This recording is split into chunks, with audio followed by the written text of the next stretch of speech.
pero hoy me da mucho gusto que haya venido a este estudio Jorge Castañeda, porque es jueves de Jorge Castañeda, a pesar de que sea hoy jueves 21 de diciembre. Jorge, ¿cómo estás? Me da gusto verte, pues, bienvenido aquí. Muy bien, Joaquín, muy contento de estar aquí contigo, cerrar el año aquí.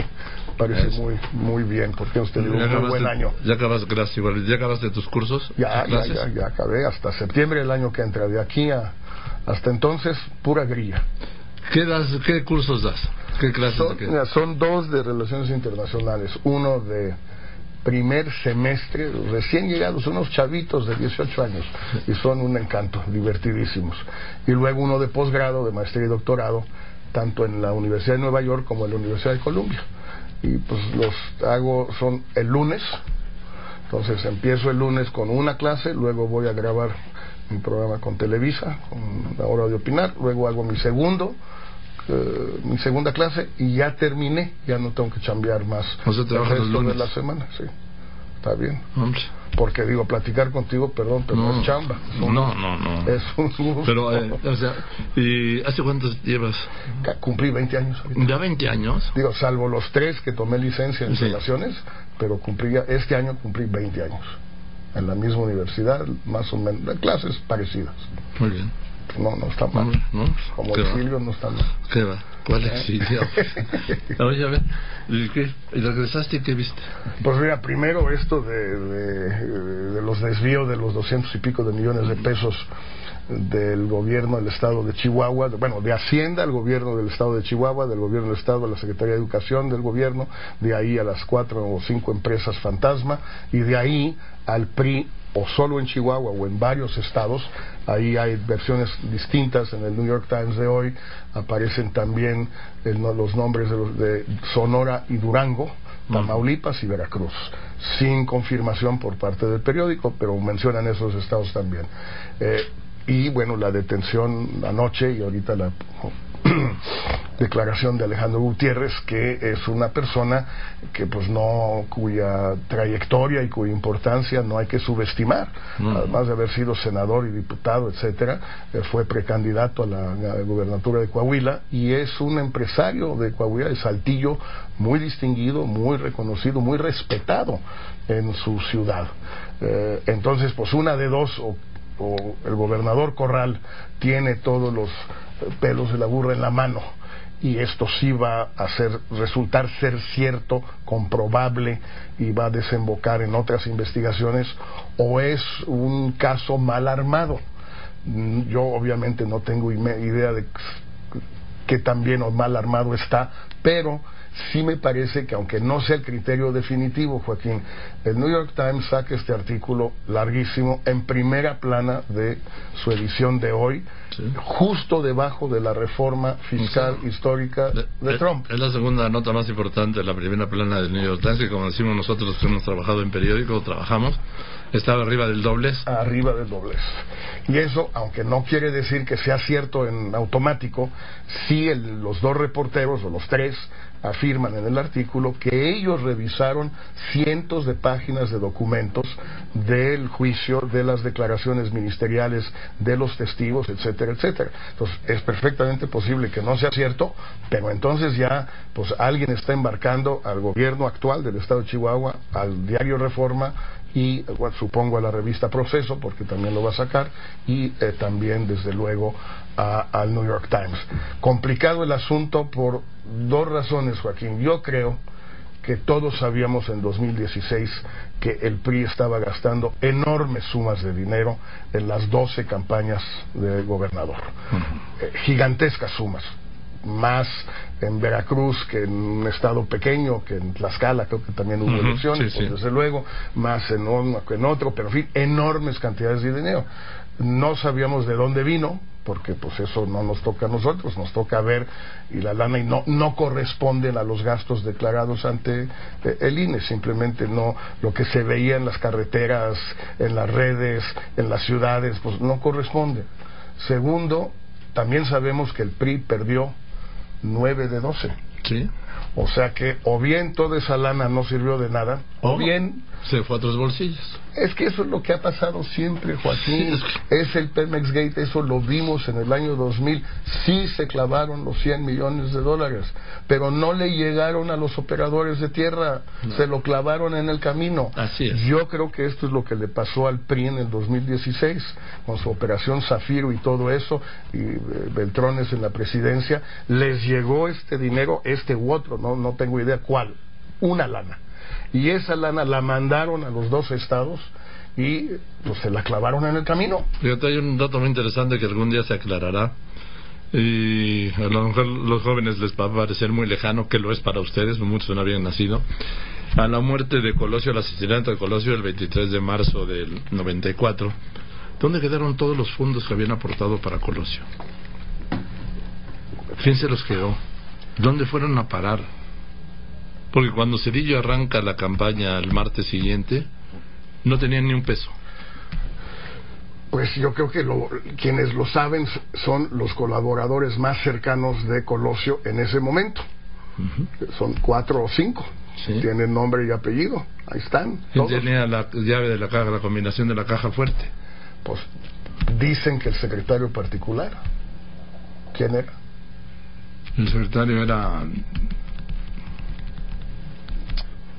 Alfonso Durazo. Alfonso Durazo. Montaño, no, Alfonso Durazo. Alfonso Durazo.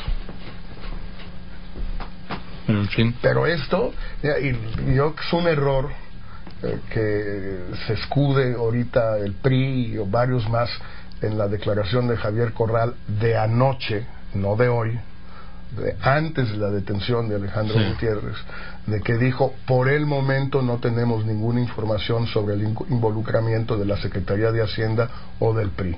Subrayo el por el momento, porque tengo la impresión de que Corral ya tenía montado el operativo en Coahuila para detener a Alejandro Gutiérrez.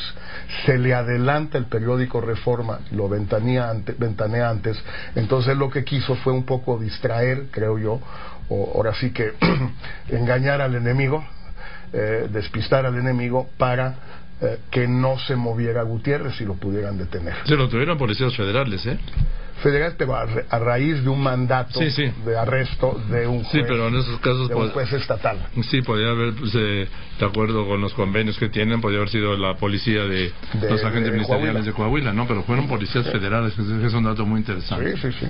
Pero yo creo que esto tiene muchísima cola en muchas partes, otros estados también, la Secretaría de Hacienda en ese momento, y pues toda esta manera de canalizar el dinero, de utilizar empresas fantasmas, etcétera. No cuadraba, Joaquín, la cantidad de dinero que estuvimos viendo en esa campaña en 12 gubernaturas con los gastos reportados al INE. Mira, tenemos un ejemplo ahorita mejor. Lo mencionaste ahorita, el ex gobernador de Nuevo León, Jaime Rodríguez. Sí. Según el INE, 2 o 3 consejeros dijeron, en su cuenta o en sus cuentas hay ingresos por algo así como 400,000 pesos, y gastos de 6 millones. A ver, yo quisiera yo quiero una cuenta así, Joaquín. Oye, pues... No, que nos regalen una cuenta así donde puedes gastar más de lo que tienes, pero no un poquit más, 10 veces más. Déjame leerte este tweet de que ya borró, pero yo lo subí porque lo tenía ahí en el archivo.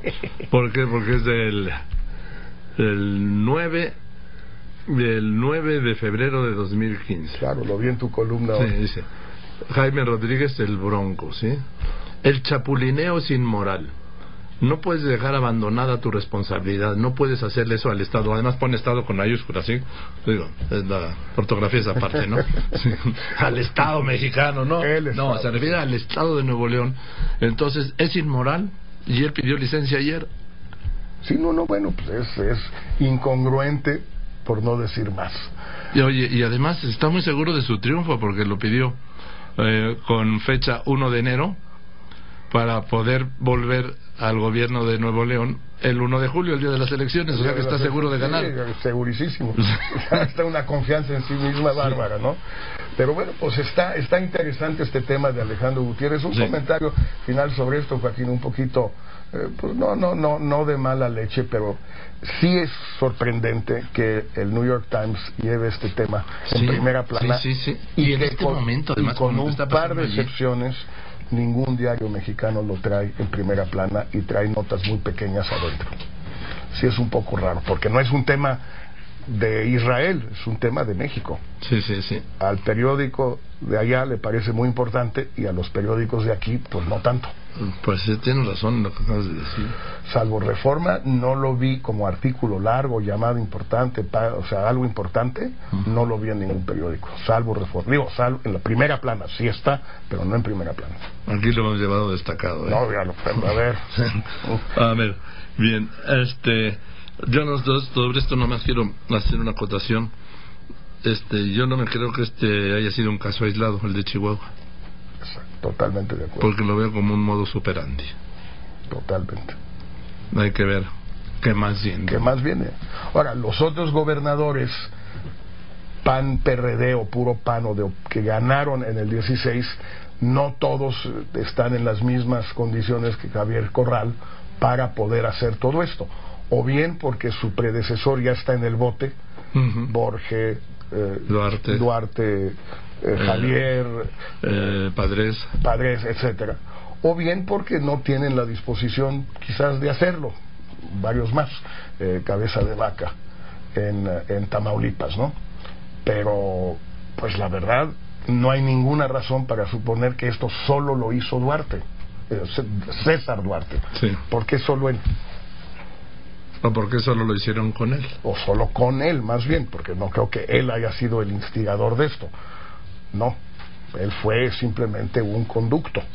Pues ahí está de prófugo algún día. Pues sí, que es otro problema, por cierto, porque no vemos que el gobierno de México esté pidiendo su extradición y no vemos que el gobierno de Estados Unidos lo esté deportando por estar en una situación de visa irregular, que sí lo está.